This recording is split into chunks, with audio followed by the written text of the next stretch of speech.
distinct pleasure of introducing my friend and colleague, Leah Shaver, who is a lecturer at Yale Law School and a program director of Access to Knowledge at the Yale Information Society Project. And she's a Yale Law School graduate and a former Fulbright scholar who did her work in South Africa. And she has a brand new book out called Access to Knowledge in Brazil, New Research on Intellectual Property, Innovation and Development. And the most important thing you need to know about Leah, if I may take the liberty, is that today is her birthday.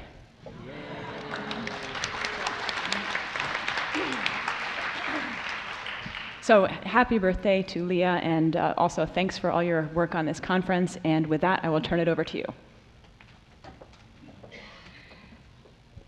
Thank you, Laura. Welcome back to everyone. Welcome back to the Library 2.0 Symposium hosted by the Information Society Project at Yale Law School. I'm Leah Shaver, and as Laura mentioned, it is my birthday today, and my privilege, I guess, by way of birthday present, to introduce our third panel. I don't have any slides to make my introduction, which I suppose makes me, in Jonathan Zittrain's words, digitally naked. But at least I did wear my birthday suit today. Now, the panel is entitled The Challenge of Copyright. But as the five of us put heads together in preparation for this panel, we realized that actually that's all wrong. In the era of the library version 2.0, it's only possible to speak of the challenges of copyright in the plural. And indeed, our speakers will be shedding light today on the challenges, ethical, legal, and logistical, copyright challenges past, present, and future, challenges of permissions, privileges, and prerogatives. I promised the speakers that I would keep the biographical information to a minimum in order to maximize their speaking time, so I'm going to hold true to that. And without further delay, welcome Laura Gasaway to the stage. Thank you very much, Lolly.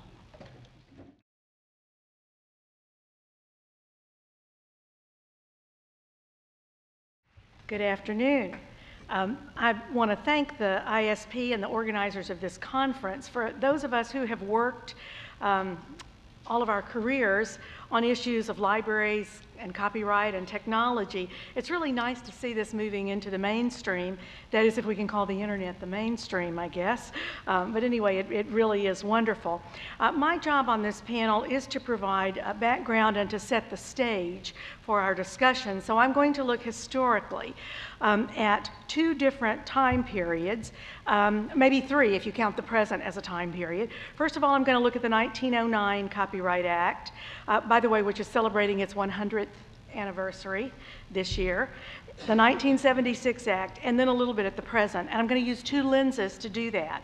One is libraries and librarians, and the other is faculty members and educational institutions. So that's my job on this panel. So at the dawn of the 20th century, the United States was involved once again in copyright revision.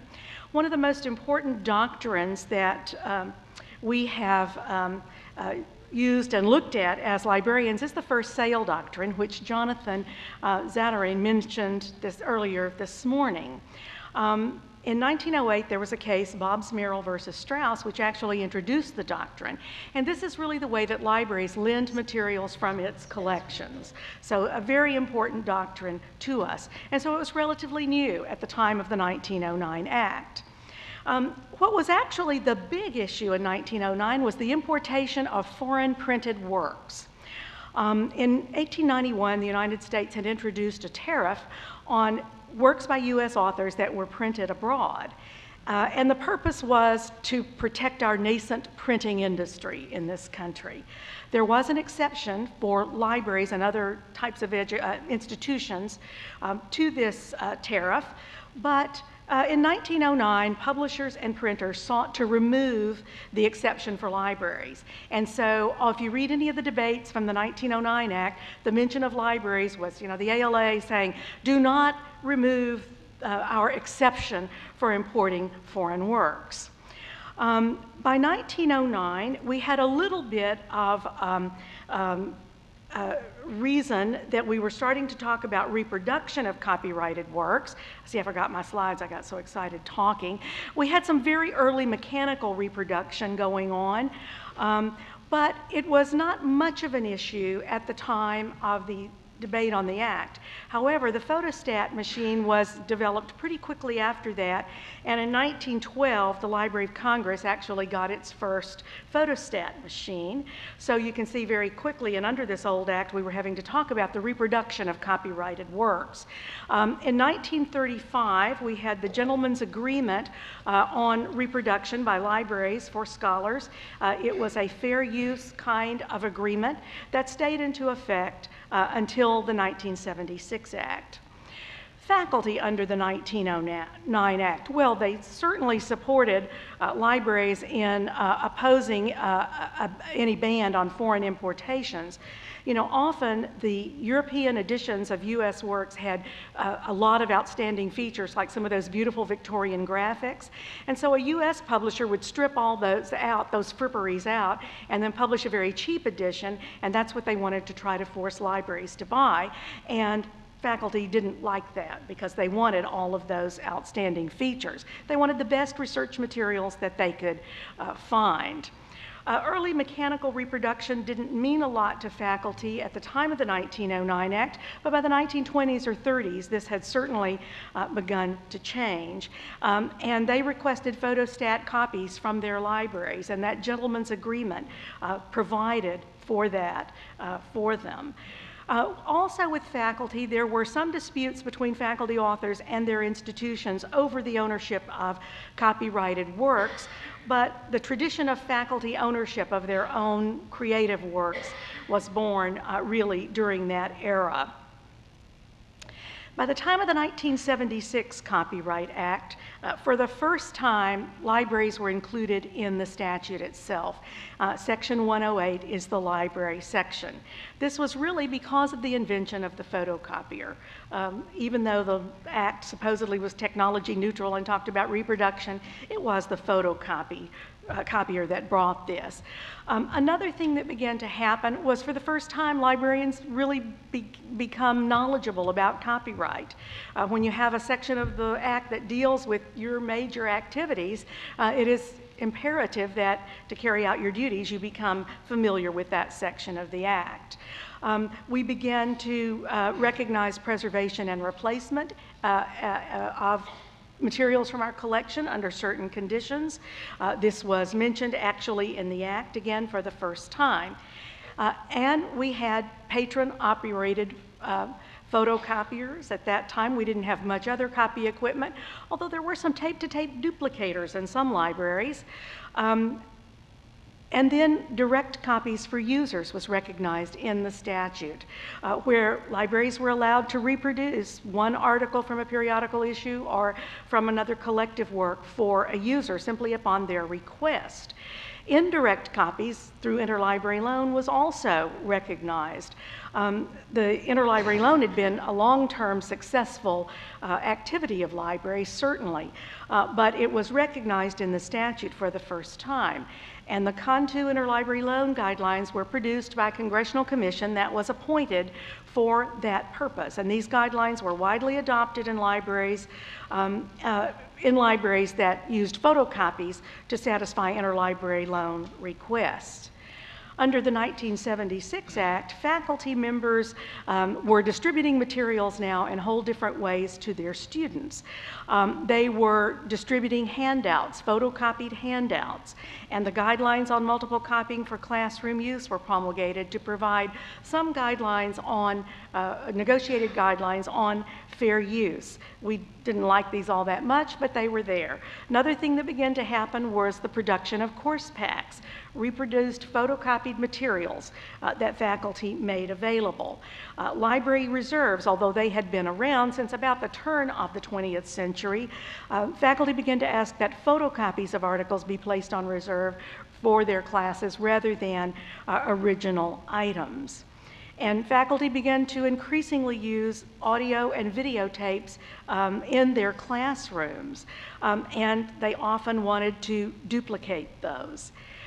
Then there were classroom performances and displays. Section 110(1) of the Copyright Act, called the Classroom Exemption, allowed faculty to perform those audio and video works as well as other works, but to perform them in a face-to-face teaching situation. Ownership issues continued to be a problem. The tradition of faculty ownership continued, but the question often was asked, are faculty members employees? As one of my friends who is a university counsel said, faculty think they're independent contractors until they're sued, and then all of a sudden they're employees and want us to represent them. There were certainly also disputes with publishers over ownership. Often, as Anne mentioned this morning, publishers refused faculty authors the right to even reproduce their works for handouts for their classes, much less to put them on the web or something else. And a concerted effort to change these transfers was undertaken with some success, not with complete success. So what is going on today? Well, librarians' knowledge about copyright has greatly increased. I think we have worked very hard to understand copyright and to make sure that we are taking advantage of not only Section 108, but of fair use. The developing digital environment has created many new issues, problems, opportunities, depending on your outlook, or maybe some combination of those. The Digital Millennium Copyright Act in 1998 amended several of the Section 108 subsections to permit and facilitate digital preservation and replacement. Electronic reserve collections are replacing print collections. Libraries began to use digital copying for preservation and replacement, and also to provide interlibrary loan copies in lieu of providing a photocopy to a faculty member, perhaps by placing them on a password-protected website.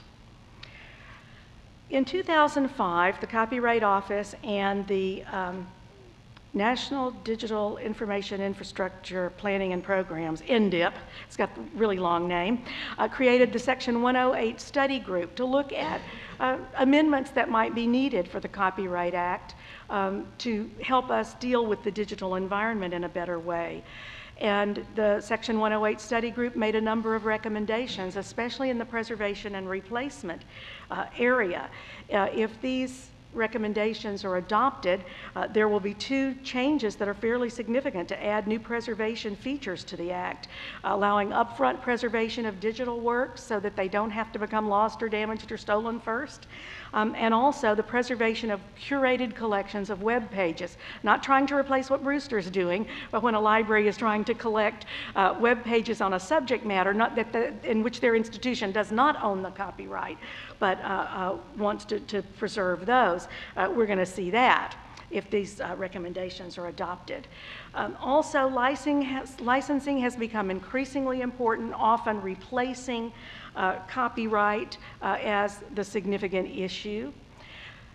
So what's up with faculty? Well, faculty knowledge about copyright has increased somewhat, not across the board.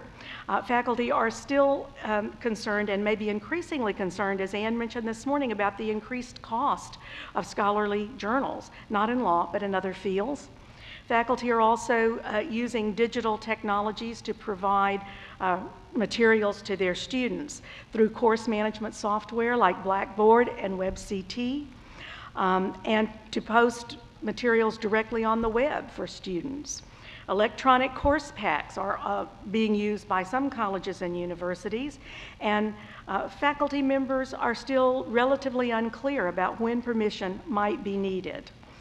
Ownership issues are also changing. More colleges and universities are adopting copyright policies that deal with modern ownership issues. There are still disputes, but many of them center on the development of online materials for teaching. And it may be handled by contract with the faculty member, or it may simply be wrapped up in their employment contract. Or for some institutions, the tradition of faculty ownership is still there. Many faculty, but not all, are beginning to consider open access. One of the concerns of librarians is, as Anne was mentioning this morning, if the faculty member has had something in open access, now needs to remove it because a publisher won't take it unless it's removed. I thought about the bibliographic control issues with that, having started my career as a law cataloger. There are some general issues that are different in today's environment. Authorship and ownership is much more complicated in the digital world than it was in the past. You know, we used to know when a work was completed and who the author was. We could identify that author. What do we do in the digital environment with sequential authorship? What about user-driven content?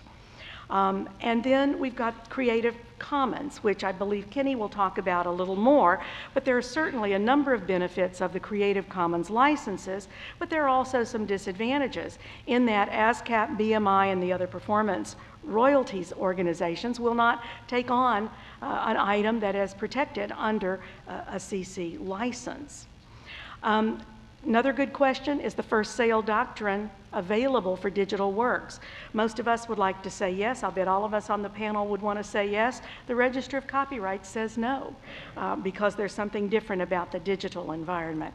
And the last, not very upbeat, but the last issue I want to mention to you is that publishers are challenging academic institutions and their libraries to create new policies, and the Georgia State litigation over copyright infringement with electronic course packs, course management software, and electronic reserves is proceeding, and it is now in, still in the discovery and deposition phase. I'm going to stop. Thank you.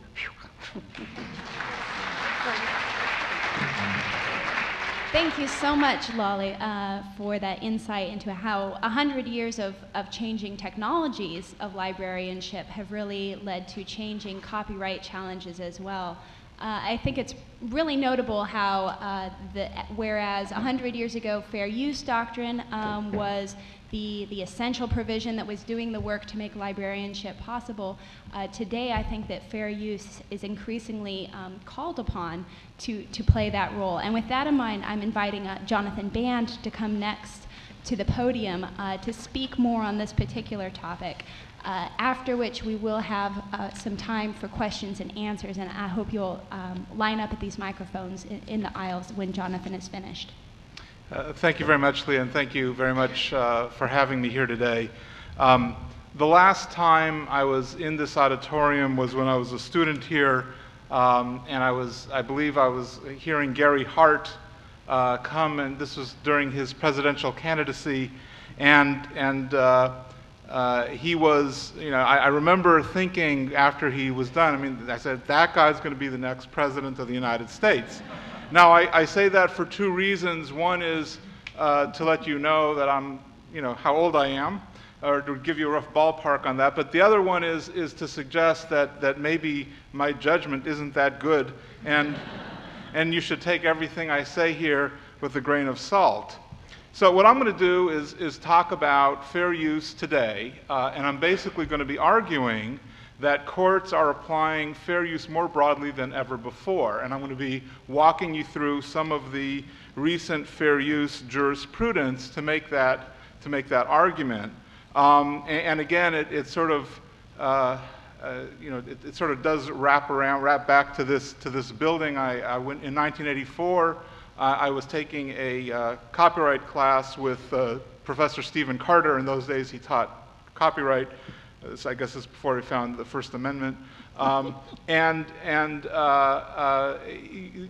Fair use has changed dramatically in the 25 years since I studied fair use here.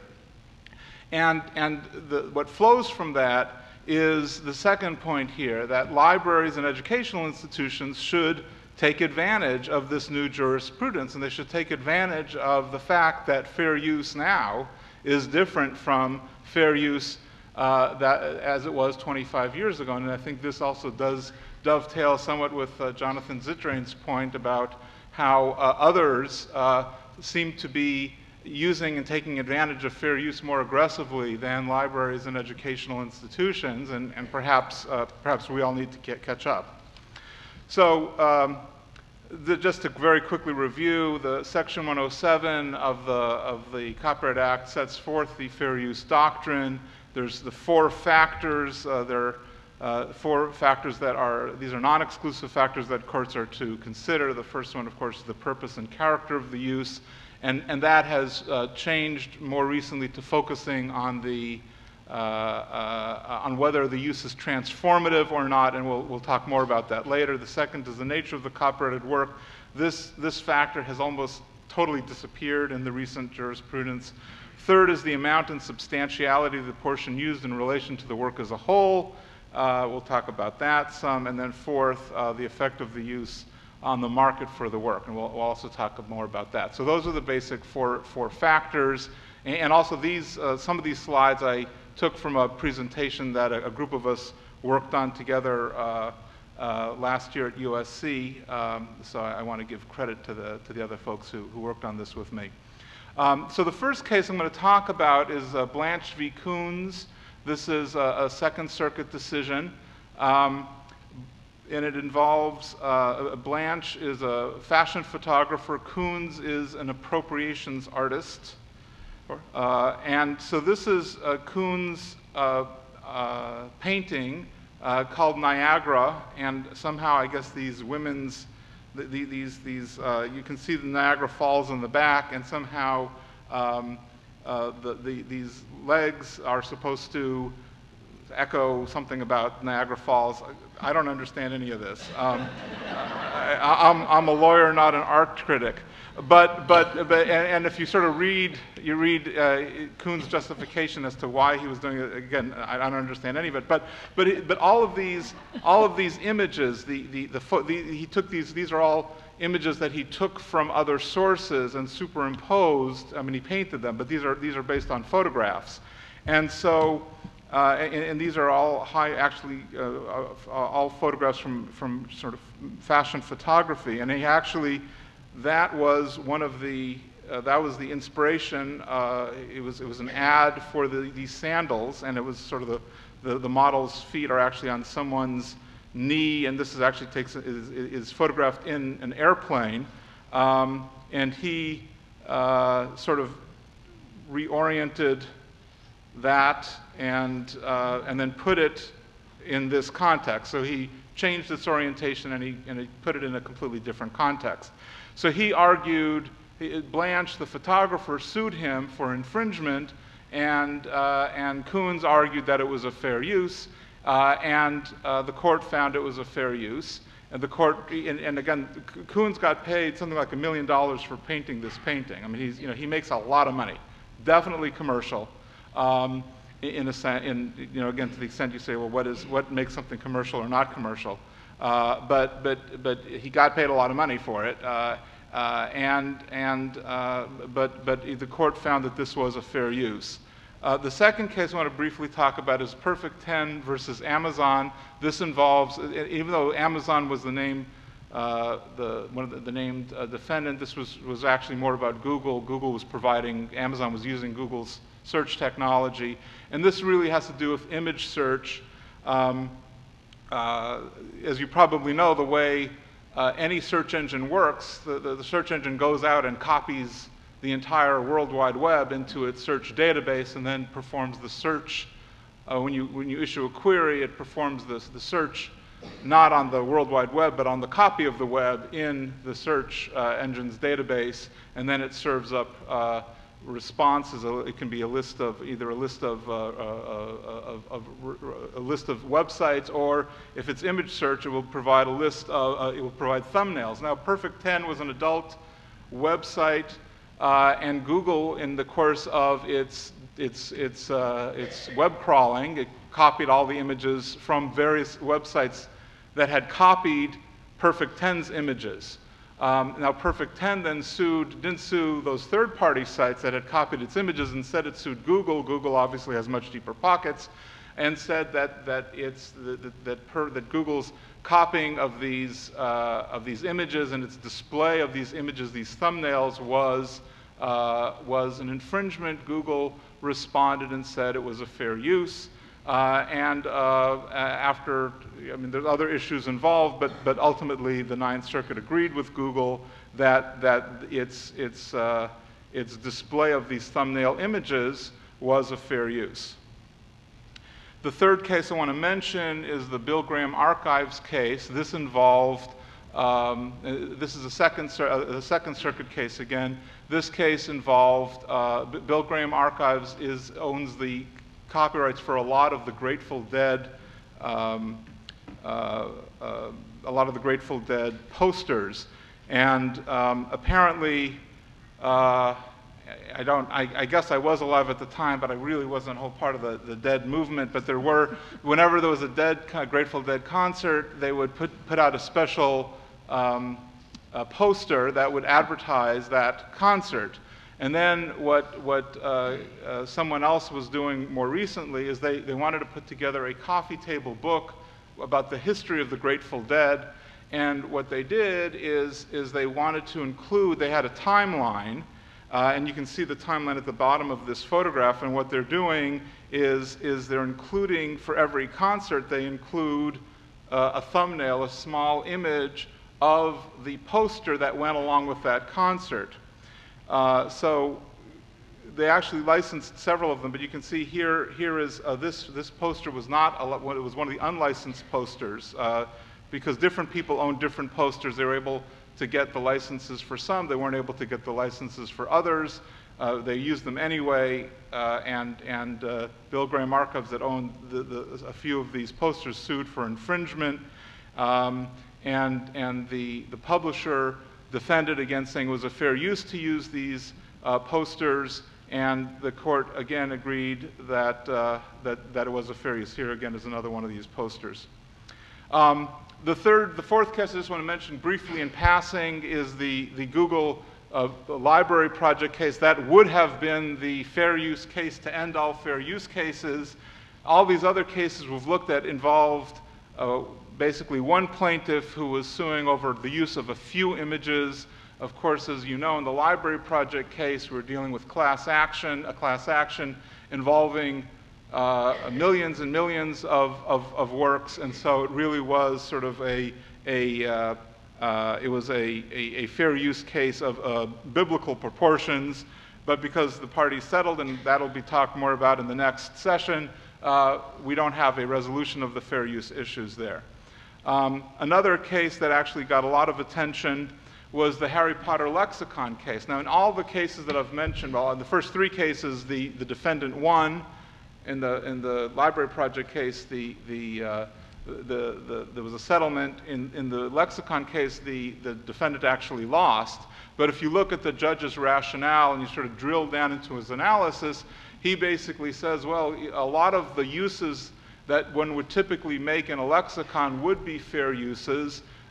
He just felt that under the very specific facts of this case, the fellow who put the lexicon together just crossed the line. And again, if you look through the facts, the conclusion actually makes sense and in many ways reads as a very pro-fair use decision. Again, if you drill into the facts. Now again, who knows if those really are the facts, and that's the wonderful thing about cases, is a lot of times the facts presented in the case have no relationship to reality, but that's because these decisions are actually works of advocacy from district courts up to the appellate court to prevent them from being overturned, and so they often, recharacterize the facts in very helpful ways to the decision that is reached. Another thing that needs to be remembered in any discussion of fair use, especially in the educational context, is two additional points. First of all, as many of you know, there is a state sovereign immunity for public institutions. So that means that if you're a public library, a public institution, the University of Connecticut Library, for example, that the library cannot be held for damages under the state sovereign immunity doctrine. Another factor that libraries need to bear in mind is a provision of the statutory damages provision of 504, Section 504C, that says that there's a remission of statutory damages for libraries and educational institutions when the infringer believed and had reasonable grounds for believing that his or her use of the copyrighted use was a fair use under Section 107. Now, I think I've done a lot of counseling over the years, and this is a provision that a lot of times just gets overlooked, that people don't bear in mind that, again, if you're a library, a nonprofit library or educational institution, if you have a good faith belief of fair use, then even this threat of statutory damages is something you don't have to worry about.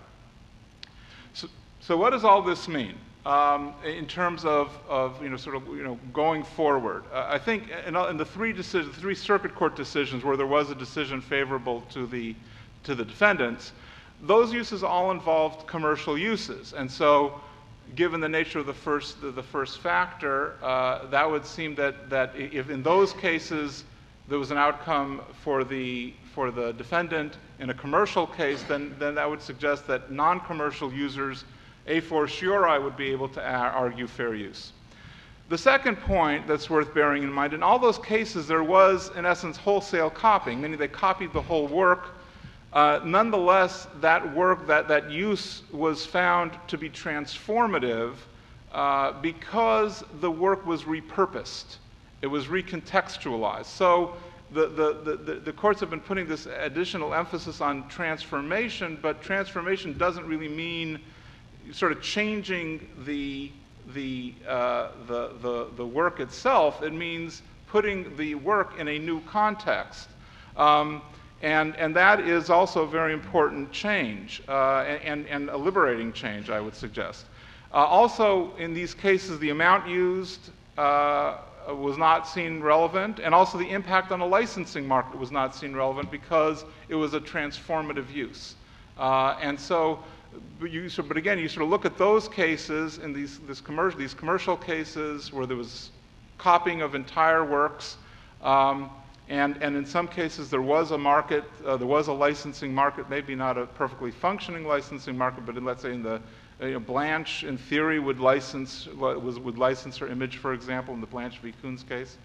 So all that suggests that fair use is being transformed in this sense. And so what that suggests to me is just a couple of quick things, and I'll wrap up. First, that we really can use fair use very aggressively. And in many instances, perhaps we can rely more on fair use than we can on legislative reform, whether it's in the orphan works context or in the Section 108.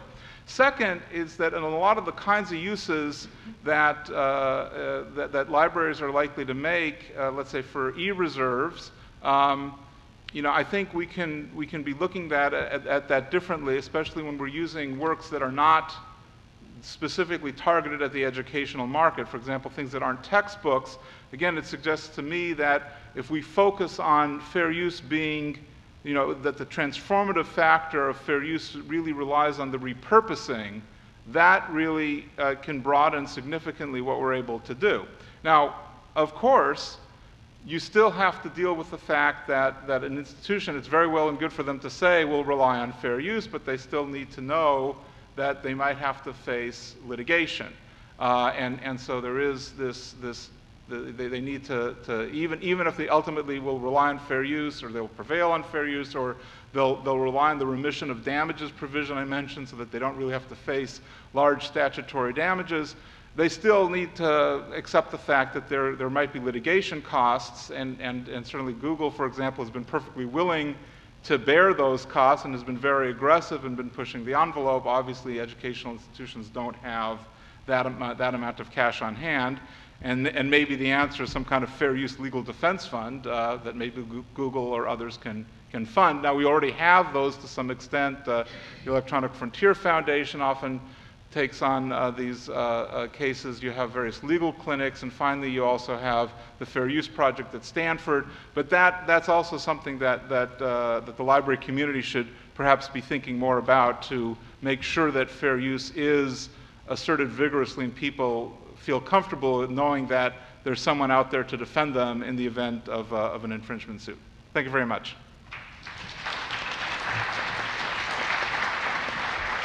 So please come up to the microphones. You can put your questions to the members of the panel. Of course, all four panelists are invited to comment. Pull those microphones close to you so that we can hear you really well in the video. And we'll take a couple of questions together at the beginning, and then allow the panelists a chance to answer them all together. Thank you. Please. Could anyone on the panel talk a little bit, or for a moment or so, on the Georgia State case and the attempt to redefine and constrain fair use that's in the complaint for that case? I guess I'm not quite sure what you mean about the attempt to constrain fair use. You mean because of the publisher suing? Yes, the publisher sued. It's right. like market exhaustion is fair use being what you do when there's nothing else, no other way to buy something. Yeah, that case doesn't exactly talk about when there's no other way to buy it. I mean, it's really looking at, to a large extent, the fact that publishers had been receiving royalties for course packs, and all of a sudden the royalties nearly dried up, but the material was still being used, but now used electronically.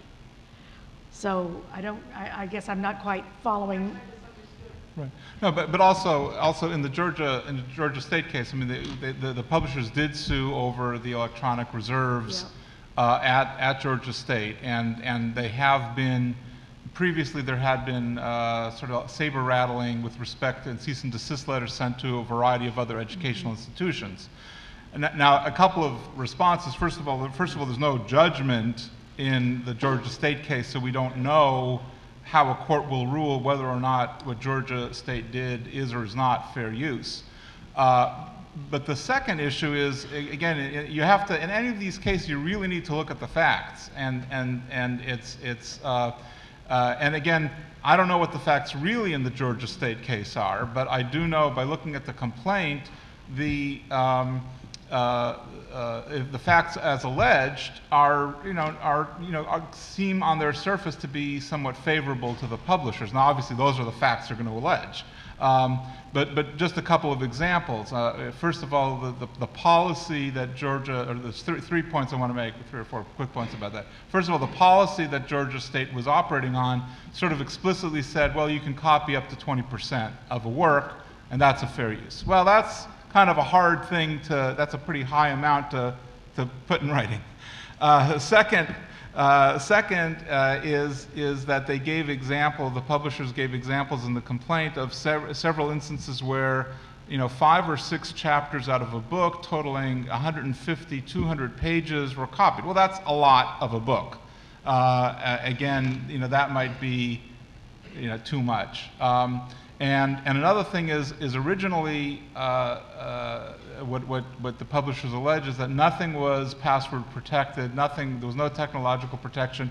This was on the open web. Anyone in the world was able to access all this content. So again, though, if you look at those facts, that is, suggests that maybe that might be beyond fair use if those facts as alleged are true. But that means a different set of facts could yield a very different analysis. Let me say one other thing. Georgia State, the Georgia Board of Regents has now adopted a new policy that doesn't have those numbers in them, but I understand that it is still not acceptable to the publishers, the new one, and it's on the website at the Georgia State University.